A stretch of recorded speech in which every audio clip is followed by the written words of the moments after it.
La résolution présentée par les États-Unis soutenant le plan de cessez-le-feu à Gaza a été approuvée par le Conseil de sécurité des Nations Unies. 14 pays ont voté en faveur du plan, qui prévoit la fin des combats en 3 phases, tandis que la Russie, en tant que puissance ayant droit de veto, s'est abstenue. Nous avons voté ici pour la paix. Le Conseil de sécurité a également envoyé un message clair au Hamas: acceptez cet accord de cessez-le-feu qui est sur la table. Israël lui-même a accepté l'accord. Les combats peuvent se terminer aujourd'hui, si le Hamas fait de même. Le plan prévoit la fin des combats dans la bande de Gaza en 3 étapes, ainsi que la libération des otages capturés par les miliciens terroristes du Hamas en échange de prisonniers palestiniens.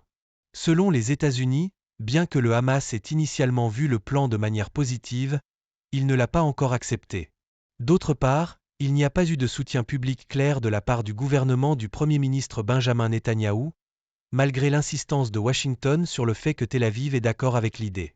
La résolution demande à Israël et au Hamas de mettre en œuvre pleinement les conditions du cessez-le-feu sans délai et sans condition. Le vice-ambassadeur américain Robert Wood l'a décrit comme la meilleure et la plus réaliste opportunité de mettre au moins une pause temporaire à cette guerre. Les dirigeants du Hamas et du djihad islamique palestinien se sont rencontrés au Qatar lundi pour discuter de l'accord de cessez-le-feu proposé.